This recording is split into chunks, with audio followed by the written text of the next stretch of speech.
우리가 살아가는 대한민국은 자유민주주의 국가입니다. 그래서 주권은 국민에게 있고 국민에 의해 선택받은 사람들이 그 주권을 대신 행사합니다. 그래서 그 주권의 균형을 이루기 위해서 법을 만드는 입법부와 그 법을 집행하는 행정부와 그리고 법의 질서를 바로 세우는 사법부, 이렇게 3권으로 분리가 되어 있습니다. 그런데 고대에는 왕이 법을 만들고 왕이 집행하고 그 결과에 대한 심판도 왕이 다 했어요. 따라서 왕이 백성들에게 미치는 영향은 가히 절대적이었습니다. 백성들이 선한 왕을 만나면 평안하고 행복을 누리며 살아갈 수 있지만 악한 왕, 폭군을 만나면 백성들의 삶은 지치고 힘들고 어려울 수밖에 없었어요. 이 지도자 한 사람이 미치는 영향은 절대적이었던 것이죠. 이것이 고대 사회의 기본적인 구조였습니다. 다윗도 마찬가지로 이스라엘의 왕이었어요. 백성들에게 미치는 영향은 이방의 왕들과 동일하게 절대적이었습니다. 이런 다윗이 자기가 살아온 삶의 행적을 그리고 후대의 지침이 될 수 있는 내용들을 오늘 우리가 읽은 본문에 기록해 놓았어요. 그런데 이것은 오늘 성경에 보니까 다윗의 마지막 말이다라고 얘기해요. 마지막 말은 언제 하는 거죠? 죽기 전에 하는 것이죠. 그러니까 우리가 읽은 오늘 사무엘하 23장 1절로 7절의 말씀은 다윗의 마지막 말 유언이라고 하는 이야기입니다. 그래서 중요한 이야기예요.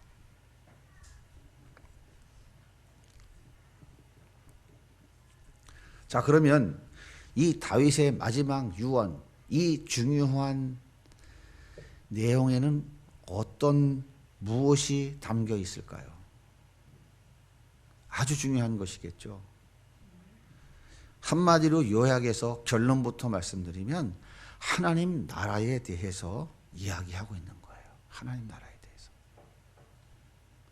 하나님 나라가 어떻게 이루어질 것인가에 대한 이야기예요. 여러분, 하나님 나라는 선한 왕이어야 돼요? 폭군 같은 왕이어야 돼요? 선한 왕이어야 하나님 나라가 이루어지지 않겠습니까? 하나님 나라에 선한 왕이 등장하셔서 그 하나님 나라를 통치하고 다스릴 것을 다윗이 자기의 삶을 통한 경험을 이야기하고 후대에 지침으로 주는 내용이 바로 오늘 본문의 이야기예요.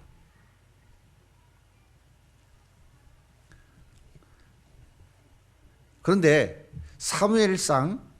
열왕기상 2장 1절로 8절에 보면 다윗이 또 한 가지 유언의 내용이 나오긴 합니다. 그런데 그것은 자신이 해결하지 못한 일들을 자기 아들인 솔로몬에게 부탁하고 있는 개인 차원의 유언이에요. 그런데 사무엘하 23장의 유언은 개인 차원이 아니라 앞으로 있을 다윗 왕국과 그리고 전체 후손들에 관한 내용인 것이에요. 여기에 차이가 있습니다. 시간이 되면 열왕기상 2장의 내용을 쭉 읽고 설명하면 좋은데 여러분들 각자 읽으시면 금방 이해가 됩니다. 설명하지 않아도. 그래서 그 내용이 간단하면 이런 얘기예요. 요압을 편히 가지 않도록 해결해라. 이런 몇 가지 내용이 그 안에 있습니다. 그래서 사무엘하 23장의 내용은 선지자적 측면에서 예언적 유언인 것이에요. 자, 1절 다시 읽겠습니다. 다윗의 마지막 말이라 이새의 아들 다윗이 말하며 높이 세워진 자 야곱이 하나님께로부터 기름 부음 받은 자 이스라엘 노래 잘하는 자가 말하노라. 다윗은 지금 자기의 신분과 정체성에 대해서 이야기하고 있어요. 첫째 뭐라고 그럽니까? 자기가 누구라 그래요? 누구라고요? 이새의 아들이라고 얘기하죠. 이새가 어떤 사람입니까? 베들레헴에 사는 목동입니다. 목동. 양치는 사람이에요. 이새는. 그 집에 태어난 아들이었어요. 그 중에서도 8명의 아들 중에 제일 막내 아들이었습니다. 무슨 얘기냐면 이새의 아들이라는 말은 나는 베들레헴의 목동인 미천한 목동인 이새의 8아들 중에서 가장 막내로 태어난 별 볼 일 없는 존재입니다 라고 얘기하는 거죠.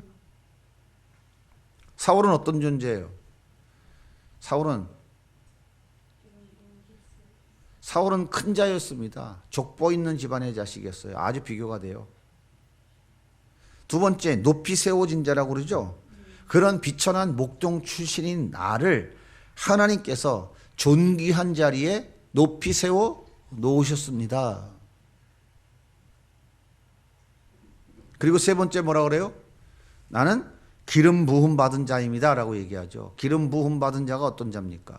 하나님의 일을 대행하도록 특별하게 위임받은 자예요.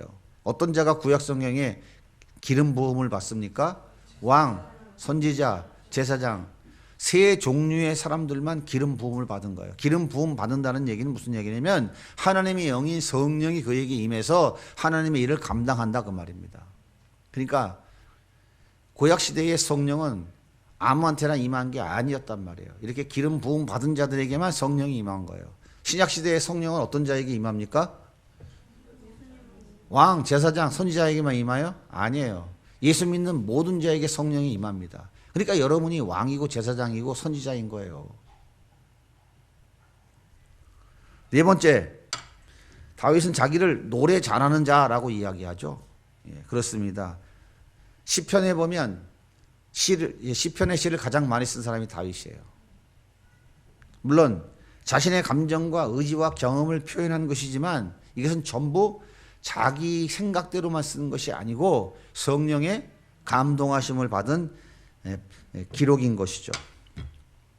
이렇게 다윗은 나는 이새의 아들입니다. 그런데 하나님이 이렇게 높이 세워주셨습니다. 그리고 기름 부어서 나를 하나님의 왕으로, 하나님의 대리 통치자 왕으로 나를 사용해 주셨습니다. 그런데 나는 특히 노래를, 시편을, 시를 많이 쓴 사람입니다. 이 얘기는 하나님의 감동받은 하나님의 메시지를 내가 시라고 하는 형식으로 많이 기록해 놓은 사람입니다. 라고 자기의 신분과 자기가 어떤 사람인지 정체성을 지금 밝히고 있는 거예요. 자, 그러면서 다윗이 이제 본격적으로 마지막 남기는 유언을 이야기하기 전에 먼저 내가 이 유언을 하는 것은 내 말이 아니라 하나님이 말씀이다라는 것을 밝힙니다. 2절 볼게요. 같이 읽습니다. 여호와의 영이 나를 통하여 말씀하시며 그의 말씀이 내 혀에 있도다. 내 말은, 지금부터 내가 하는 말은 내 말이 아니라 하나님께서 내 혀를 통해서 직접 말씀하시는 것이다 라고 하는 전제를 가지고 있는 거예요. 그럼 제일 먼저 무슨 얘기를 합니까? 3절과 4절 같이 읽겠습니다. 시작.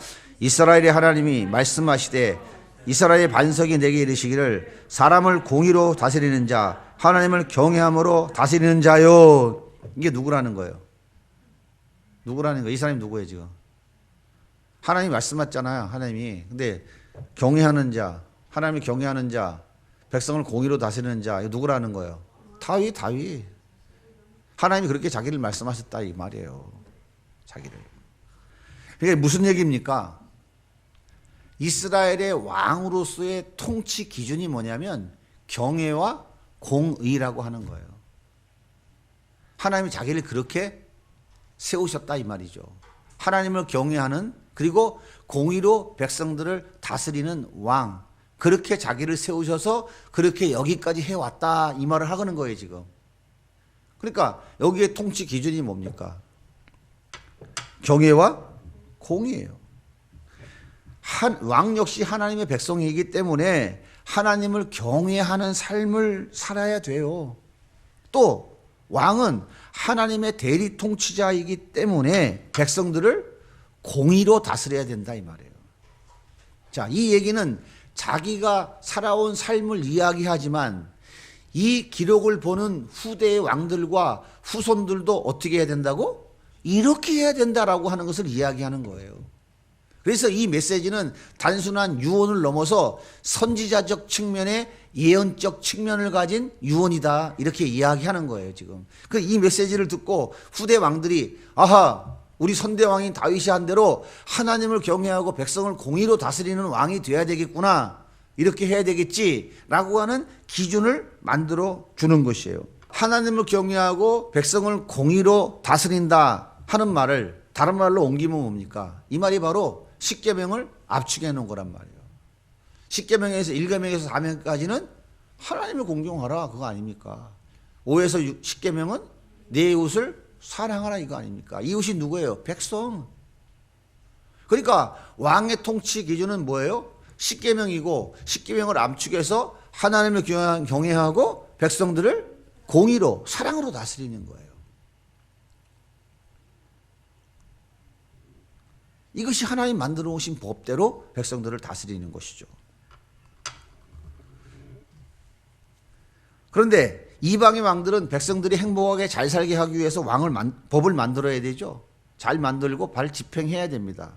그런데 이스라엘의 왕은 법을 만들 필요가 있어요, 없어요? 없어요. 이미 하나님께서, 하나님 나라의 왕이신 하나님께서 친히 법을 만들어서 모세를 통해서 주셨어요. 우리 지난주에 살펴봤죠? 몇 개요? 613개. 하라는 것과 하지 말라는 것. 하지 말라는 게 몇 개? 365개. 수요일 날 저녁에 했잖아. 예. 율법과 복음에 대해서 할 때.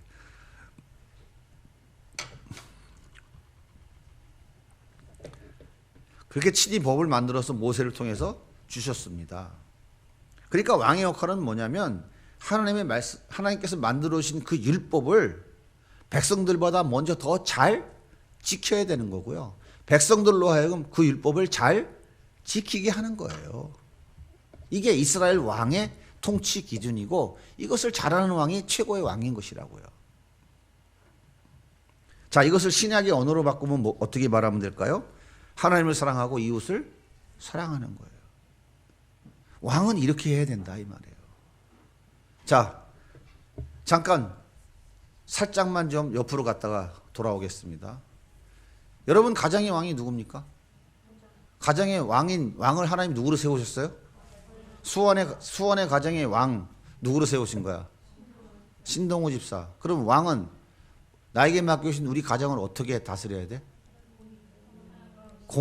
경외와 공의로. 아시겠어요? 여러분 가정의 가장으로 충무로 세웠잖아. 가장으로 가장의 아내로. 그리고 자녀들을 주셨잖아. 그 가정의 왕이 누구야? 지도자가 누구야? 가장이에요. 가장은 자기 가정을 어떻게 다스려야 된다고? 어떻게? 경외와 공의로.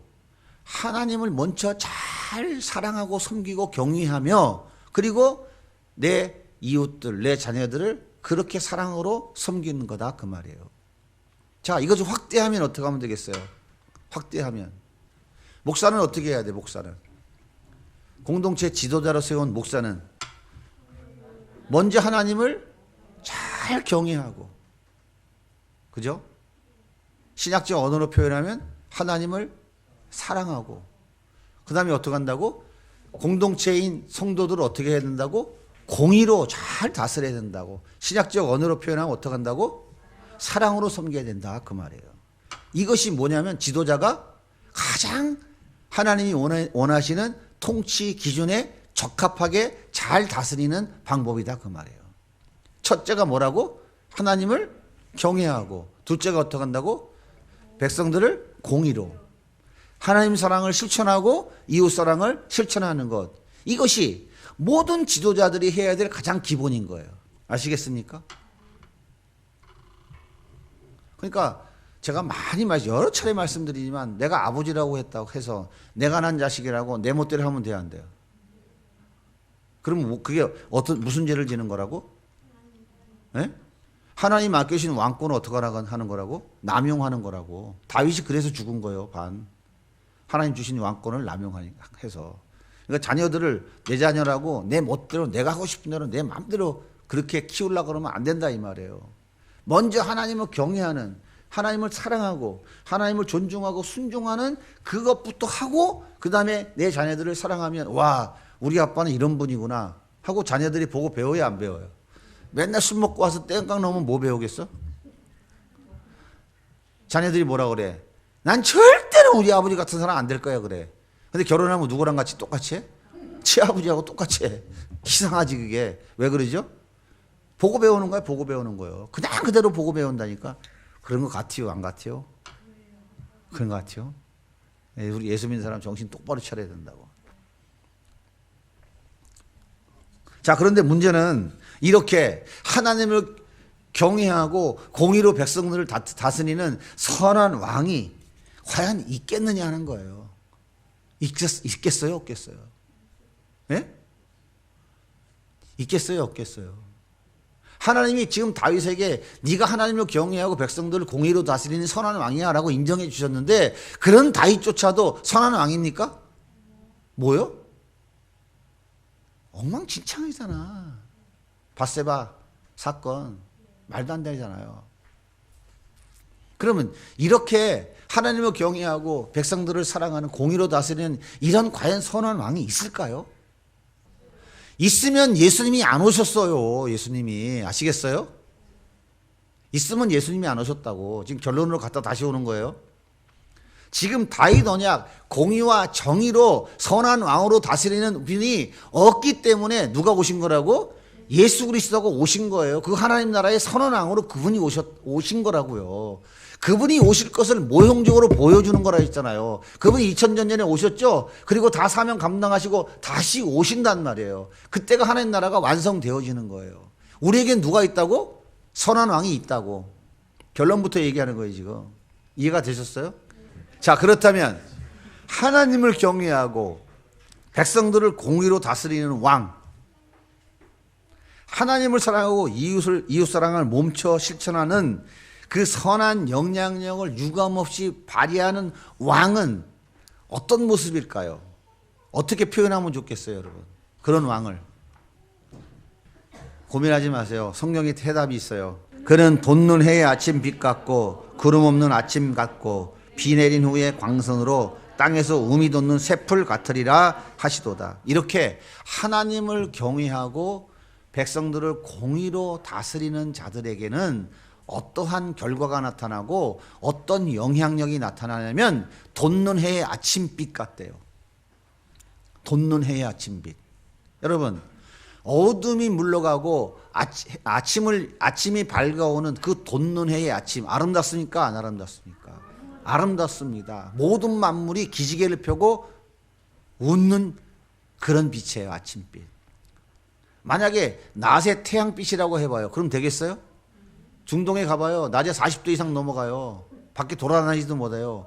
그런 해가 쨍쨍 내려지면 그게 즐겁고 행복하겠습니까? 그런 해가 아니라는 거예요. 아침에 만물이 소생하는 그 시간에 아름답게 찬란하게 탁 떠오르는 그 해가 비치는 그 빛. 얼마나 좋습니까? 그리고 뭐라 그래요? 어둠이 물러가는 돋는 해. 모든 만물이 새로운 에너지를 받아서 자라나는 구름 없는 아침해, 아침비. 그 빛을 받고 움이 터서 새로 올라오는 새 풀. 여러분 얼마나 이 표현이 아름답고 멋집니까? 얼마나 생동감이 있고 얼마나 평안함과 안정감이 있습니까? 그렇죠? 우리가 잘 쓰는 말로 참 행복하죠. 행복이 느껴지잖아요.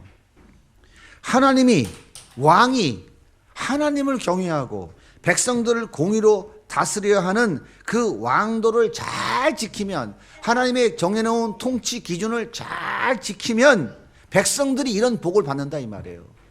여러분의 가정에 가장인 아버지 어머니가 이렇게 하나님을 사랑하고 자녀들을 사랑으로 양육하고 가정을 다스려 가면 이 가정이 이렇게 행복하고 평안한 가정이 된다 이 말이에요.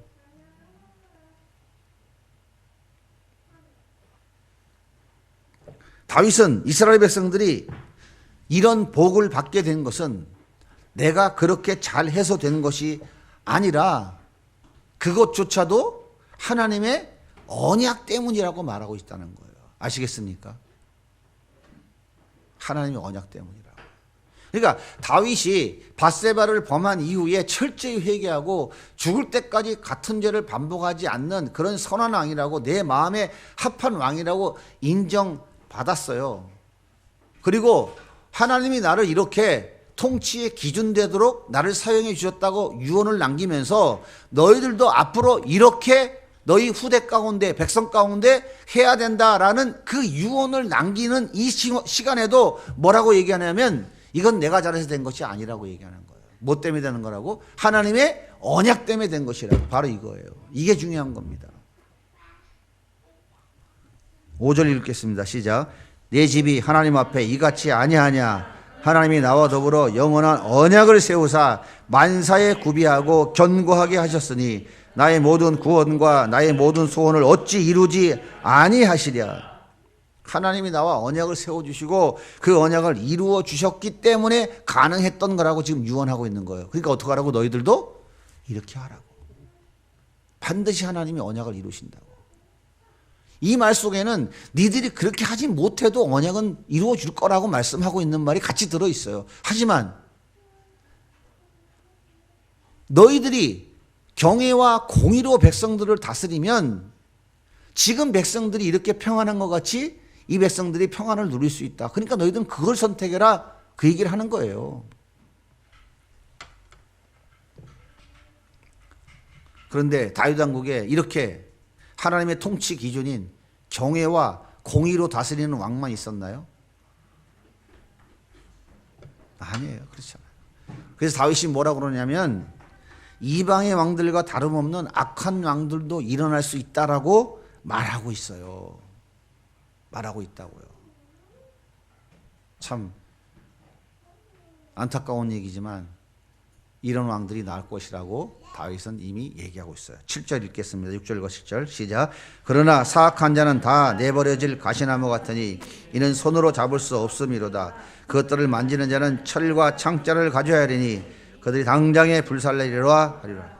사악한 자는 하나님을 경외하지 아니하고 백성들을 공의로 다스리지 않는 왕을 지칭하는 말인데, 이런 자가 어떤 무슨 나무로 표현하고 있어요? 지금 가시나무라고 표현하고 있는 거예요. 가시나무 좋아요, 안 좋아요? 느낌이 안 좋죠? 예. 포도나무는 포도주를, 감람나무는 약과 기름을 주죠. 무화과나무는 맛있는 과일을 제공합니다. 모두 선한 영향력을 주는 나무죠. 그런데 가시나무는 어때요? 목재로 씁니까? 못 써요. 아무짝에도 쓸 수 없어요. 오히려 찔러서 고통만 주는 나무예요. 이 악한 왕을 그래서 가시나무로 비유하고 있는 겁니다. 그런데 이 가시나무는 당장 불살라 버린대요. 가시나무 불살라야지 내비두면 되겠어요? 여러 사람 다칩니다. 가시나무는. 사사기 9장에 보면 아비멜렉이라고 하는 사람이 스스로 왕이 되기 위해서 기드온의 아들 70명을 때려 죽여요. 그리고 세겜 사람들과 또 결탁을 해요. 내가 왕 되면 니네들 잘 돌봐줄게. 결탁을 해서 자기 목적을 이룬 다음에 세겜 사람들도 다 때려 죽여버립니다. 그래서 사사기 9장에 보면 이 아비멜렉을 가시나무라고 비유해요. 가시나무는 그늘을 만들 수 없습니다. 가시나무가 줄 수 있는 게 아무것도 없어요. 그런데 이 가시나무들은 자기 밑에 들어오면 그물을 만들어준다고 속입니다. 그물은커녕 불이 나와가지고 삼켜버린다니까요. 이스라엘의 왕으로서 하나님을 경외하고 백성들을 공의로 다스리면 아침에 돋는 햇빛 같고 비 내린 후에 돋는 새풀과 같은 복을 누리게 되지만, 그렇지 않으면 그 왕이 가시나무가 되어 사람들을 속이고 불태워 죽이는 악한 영향력을 행사하게 된다라고 지금 다윗이 유언을 남기고 있는 거예요. 여러분, 제가 계속 반복하지만 지금 이 다윗의 유언의 내용을 자꾸 나한테 적용을 하세요. 나한테 적용을 해야 된다고. 내가 어떻게 해야 우리 가정이 하나님이 이런 복과 은혜를 누리며 살아가는지, 내가 어떻게 다스려야 내 직장에서, 내 사업장에서 하나님의 은혜와 복을 누리는지를 나에게 적용하라 이 말이에요. 나에게 적용하라. 공의와 정의, 하나님 사랑과 이웃 사랑.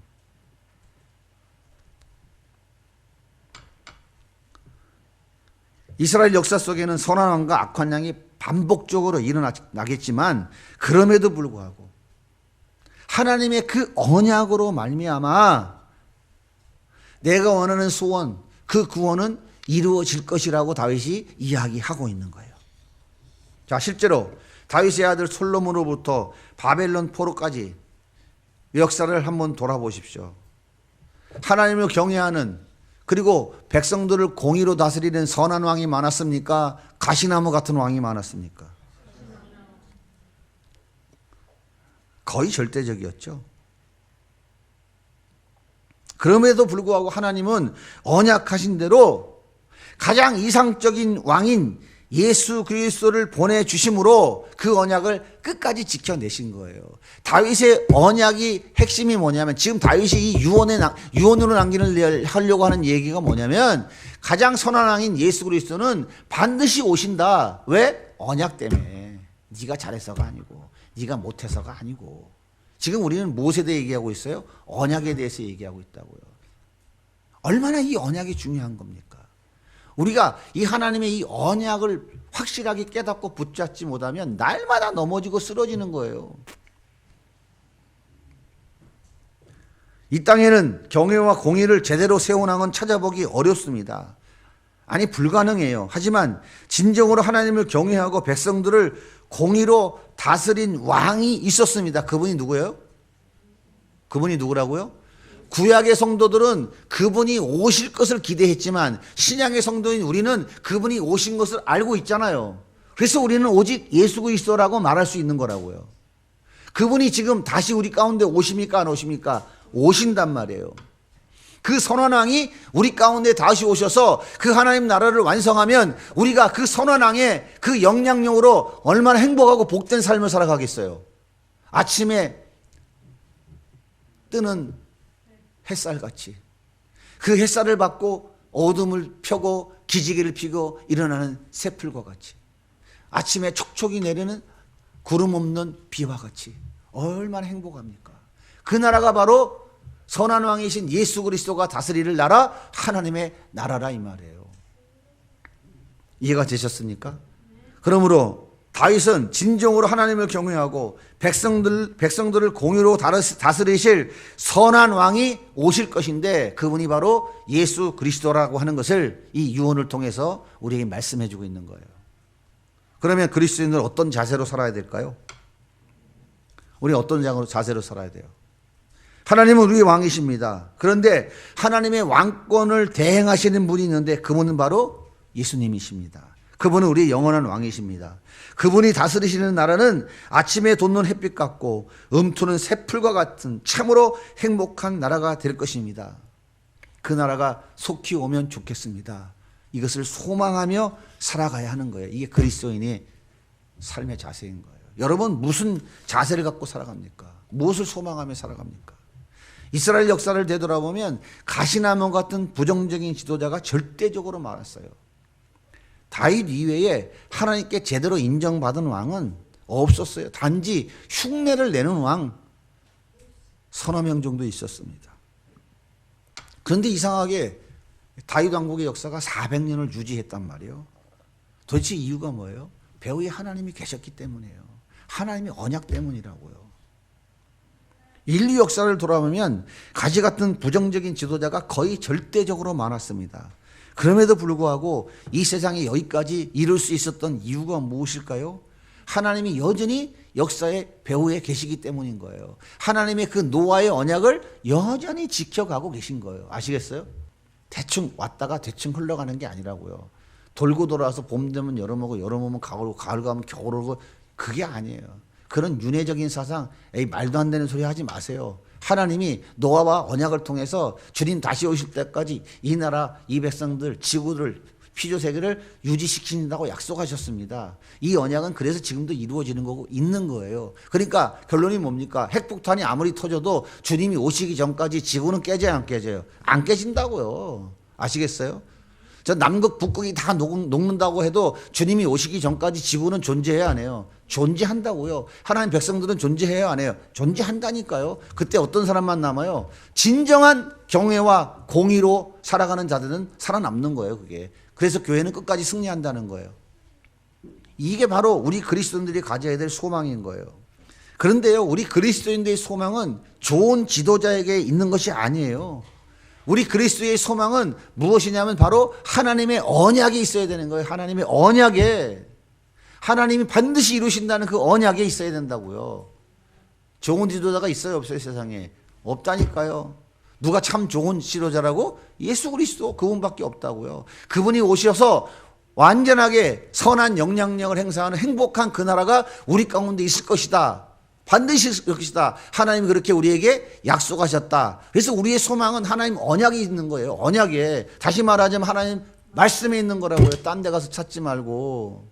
우리의 소망은 그 언약에 있는 거고, 그 언약을 써 기록해 놓은 이 말씀 안에 있는 거니까 딴 데 가서 찾지 말라고요. 그리스도인의 소망은 좋은 지도자에게 있는 것이 아니라 하나님의 언약에 있는 거예요. 이 언약에 있는 거라고. 근데 언약이 뭔 줄 알아야지. 뭐 국을 끓이는지 바보라든지 할 거 아니야. 하나님께서 이 세상을 주관하시기 때문에 하나님의 뜻이 온전히 이루어질 것이며 전국에는 가장 이상적인 왕이신 예수님께서 재림하셔서 하나님 나라를 완성해 주실 것입니다. 여기에 소망을 두고 살아가는 것. 이게 바로 우리 그리스도인들의 소망이어야 되는 거예요. 제발 부탁인데 다른 것에 소망 두지 마십시오. 소망 두지 말라고요. 아침에도 말씀드렸죠. 예? 내 가장 귀한 것, 내 가장 좋은 것, 하나님 앞에 버리는 것, 이거 다 버려야 우리한테 뭐가 남는다고요? 진정한 소망이신 예수 그리스도만 드러나게 되어 있어요. 다른 것 덕지덕지 갖다 붙여보십시오. 그 예수가 드러나는가? 예수의 향기는 말로 드러나는 게 아니에요. 내 안에 버려야 될 것들 다 버리면 그 예수가 자연히 드러나서 향기가 나오게 되어 있는 거라고요. 이게 신앙생이고 이것이 그리스도인이지, 뭐 말로만 아무것도 모르고 그냥 뭐 그게 아니다 이 말이에요.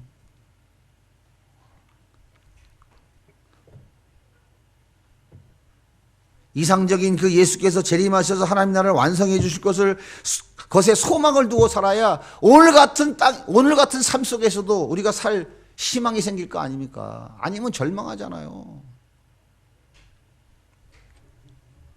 그리고 또 한 가지, 그 하나님 나라를 완성을 위해서 나같이 부족한 이 죄인을, 이 정말 마른 막대기 못한 나를 하나님이 도구로 사용해 주실 것을 확신하고 살아가야 되는 거예요. 그 하나님 나라가 속히 이루기 위하여 나를 그 도구로 써주신다. 제가 늘 말씀드리죠. 딴 거 따질 거 없다. 도구로 쓰임 받은 것에 만족하면 된다. 그거예요. 그게 열매입니다. 그리고 그 도구로 쓰임 받은 결과치가 뭡니까? 내 안에 그 주님에 대한 사랑이 더 커지고 그 주님에 대한 믿음이 더 커지는 것. 이게 열매라고요. 이게 열매라고요. 아시겠어요? 열매의 개념을? 이게 열매라고요. 이 열매가 우리 가운데 가득 있어야 돼요. 저 사역을 통해서, 저 준비의 과정을 통해서, 저 사역이 진행되어지는 과정을 통해서 하나님은 나와 너와의 관계가 더 먼저 돈독하게 잘 세워지길 원한다. 이게 문제인 거예요. 아시겠어요? 이것 없이 저것에만 치중하게 되면 결과는 다 인간의 의, 자기 의밖에 드러나지 않아요. 아시겠습니까? 잘 기억하셔야 돼요. 이 과정을 통해서 하나님이 원하시는 것은 많은 영혼을 구원한다? 우리가 안 해요. 우리가 하지도 못해. 하나님이 하시는 거지. 먼저 뭐가 필요하냐? 하나님과의 나와의 관계인 거예요.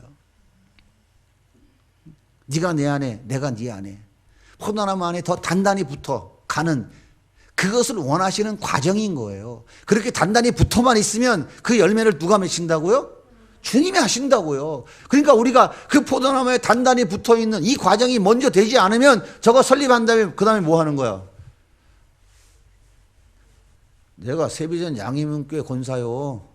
알지? 우와, 그 교회 청소년 사역 대단하던데 내가 세비전 양희문교회 집사라니까 이러고 다닌다. 이게 목에 뻣뻣해가지고 내가 뭐 어느 교회 나가는데 그게 뭐 어쩌라고. 기가 막힌 거라고. 이런 잘 알고 정말 제대로 해야 된다고요. 자, 그렇다면 그리스도인들이 지도자 자리에 올랐을 때 어떻게 해야 될까요? 내가 진짜 지도자가 됐어. 가정을 떠나서 뭔가 지도자가 됐어. 어떻게 해야 돼요? 통치 방법은 똑같습니다. 하나님을 경외하고 이웃에게 유익이 되는 지도자가 되어야 돼요. 아시겠습니까? 하나님의 언약을 아는 자, 그들이 할 수 있는 거라고요.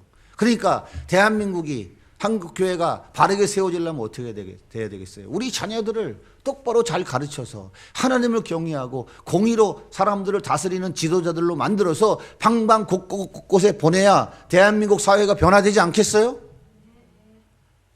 제가 지금 소설 씁니까?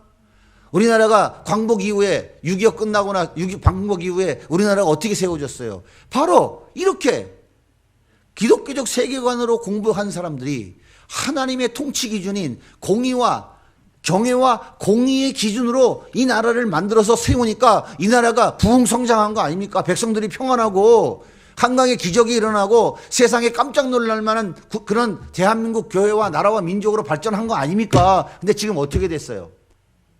하나님을 경외하고 공회하는 지도자가 있습니까? 없습니까? 그러니까 우리는 무엇을 해야 되는지를 이 말씀을 통해 정확하게 지금 보고 있잖아요. 보여주시고 계시잖아요. 그러니까 여러분들이 지금 기도하고 있는 저거는 허황된 것 같고 저게 뭔가라고 막연한 생각을 갖는 게 아니라 놀라운 하나님의 일을 다시 기초 놓는 일이라고요, 이게. 아시겠습니까? 하나님의 그 놀라운 계획을 다시 기초 놓는 거. 누군가 기초를 놔야 될 거 아닙니까?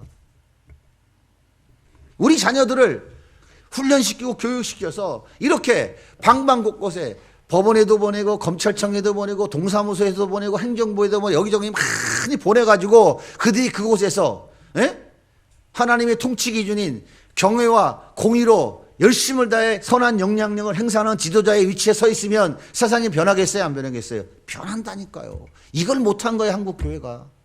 30년 동안. 하나님을 경외하고 이웃에게 유익이 되는 지도자로 만들어 세워가야 돼요. 아침에 떠오르는 햇빛같이, 비 온 후에 새롭게 웅토른 새풀같이 절망 중에 희망을, 희망 중에 영원한 소망을 주는 그런 복의 통로로 쓰임받아야 된다, 이 말이에요. 이런 하나님의 놀라운 계획을 붙잡고 우리는 지금 밑바닥에서부터 한 걸음씩 걸어가는 거예요. 교회도 마찬가지예요. 성도들에게 복이 되기 위해 이런 삶을 살아내요. 교회가 누굽니까? 여러분들이잖아요. 가정도 마찬가지예요. 자녀들에게 복이 되기 위해 이 역할을 감당해야 됩니다. 아무리 힘들고 어려워도 이 역할을 감당하면 하나님이 그 자녀들이 새풀같이 일어나고 아침에 떠오르는 그 햇빛을 받는 그런 정말 평안하고 아름다운 그런 삶의 모습으로 세워져 가게 돼 있어요. 우리가 왜 더 행복 둘로스 학원을 설립해야 합니까? 왜 우리 아이들이 공부를 교회가 책임져야 한다고 말할까요? 왜 자녀들을 세상 구석구석에 영향 있는 사람들로 세워서 보내야 될까요? 우리는 지도자가 하나님을 경외하고 이웃을 사랑함으로 복의 통로가 될 때 어떤 영향력을 나타낼 수 있는지 알기 때문인 거예요. 이제 아셨죠? 그래서 우리는 기도하며 최선을 다해야 하는 것입니다. 주님 다시 오실 때까지 이 땅의 역사가 하나님의 약속에 따라 진행될 거예요. 우리의 진정한 왕이신 예수 그리스도께서 경외와 공의로 다스리는 하나님 나라를 반드시 완성시켜 주실 것입니다. 우리의 소망은 그래서 바로 예수 그리스도께 있는 거예요. 우리의 소원은 경외와 공의로 영향력을 행사하는 하나님의 귀한 도구로 쓰이는 받는 것에 있어야 되는 거예요. 우리 온 성도님들, 여러분들도 이런 선한 영향력을 행사하는 도구로 쓰임 받아야 되지만 그 선한 영향력을 직결시켜서 우리 다음 세대 아이들을 그렇게 영향력 있는 사람들로 세우도록 최선을 다해 노력해야 됩니다. 지금 우리는 장난하는 게 아니에요. 여러분 어떻게 생각할지 모르지만 하나님 우리에게 엄청난 비전을 제시하고 계시는 거예요. 너희들이라도 내가 정해놓은 그 통치의 기준인 공의와 정의로 세상을 다스리는 지도자들을 세워서 그들을 향해 하나님 나라를 확장해 가라 라고 말씀하고 계시는 거예요. 저는 말씀을 준비하면서도 가슴이 막 벅차오르더라고요. 이게 하나님 뜻인데 우리 성도님들이 왜 우리가 이 길을 가야 되고 이 길을 왜 가야 되는지에 대한 분명한 확실한 하나님의 뜻을 붙잡아야 돼요. 이 말씀을 붙잡아야 되는 겁니다. 그러면 우리는 여기에 우리의 모든 것을 걸 수 있어요. 그러면 그 결과는 하나님이 책임을 지겠습니까? 안 책임지겠습니까? 하나님 책임진다고요. 두려워하지 마시고 염려하지 마세요. 하나님의 일은 하나님이 해결하십니다. 그 결과치는 하나님이 이루시는 거예요. 우리는 그 과정을 진행해 나가면서 하나님이 살아계십니다. 역시 하나님은 약속대로 이루시는 분이군요. 내가 이 과정을 통해서 하나님과 더 깊은 관계를 누리게 됐습니다. 고맙습니다 하면 우리의 할 도리 다 한 거예요. 나머지 열매는 하나님 맺게 하시는 거예요. 포도나무가 가지에 잘만 붙어 있으면 누가 열매를 맺는 거예요? 포도나무가 열매를 맺게 하는 거예요. 우리 주님이 맺게 하시는 거예요. 그래 놓고는 우리 주님이 야 니들 잘했다 하는 거예요. 진정한 용사인 하나님께서 미디안 연합군 13만 5천 명을 다 진멸해버리고 기도온 300 용사에게 야 너희가 큰 용사야 라고 용사의 면류관을 주시듯이 우리에게 그 면류관 주시는 거거든요. 그래야 우리가 하나님 앞에 갈 거 아닙니까? 내가 뭘 해갖고 내가 면류관 만들어 쓰고 하나님 앞에 가서 내놓을 게 있어요? 아무것도 없어요. 그래서 우리 주님이 해놓으신 것 우리에게 우리 작은 그 순종한 것 때문에 면류관 씌워주시고 주님 앞에 보내주시는 거예요. 그러면서 우리 주님께서 아버지 자 보십시오. 면류관 쓰고 앉았습니까? 그러니까 어떻게 해요? 24 장로들이 요한계시록 읽어보세요. 보좌 앞에 앉아서 그 면류관을 탁 뻗어서 어린 양 앞에 다 집어던지잖아요. 이것은 우리의 능력으로 받은 게 아닙니다. 받을 자격 없는 자입니다. 다 주님이 하신 겁니다. 할렐루야하고 찬양을 하고 있지 않습니까? 우리가 드리는 예배의 결과가 바로 그거라고요. 우리가 이곳에서 드리는 제가 예배의 마지막 설교의 내용을 조금 얘기해 드리는 거예요. 우리가 드리는 예배는 뭡니까? 나 같은 죄인이 어떻게 구원받았습니까? 내가 어떻게 하나님의 자녀가 됐습니까? 하나님이 어떻게 나를 보고 기뻐한다고 나를 보고 기뻐서 운다고 하는 그런 존재가 됐습니까? 하나님 나는 그런 자격이 없어요. 나한테 씌워진 이 면류관 난 자격 없습니다. 주님 도로 받으십시오. 라는 심정을 갖고 우리는 예배 드리는 거예요. 왜? 우리는 그렇게 반드시 주님 앞에 가서 예배 드릴 것이니까. 이렇게 드리는 예배가 얼마나 감격이 있겠어요. 얼마나 은혜롭겠냐고요. 이곳에서 하나님의 역사는 이루어져 가는 것입니다. 우리의 소망은 예수 그리스도께 있어요. 우리의 소원은 경외와 공의로 영향력을 행사하는 하나님의 귀한 도구로 쓰임받는 것에 있어야 됩니다. 하나님을 경외하고 이웃을 사랑함으로 복의 통로로 쓰임받는 한 주간의 삶이 되기를 주님의 이름으로 간절히 소원합니다.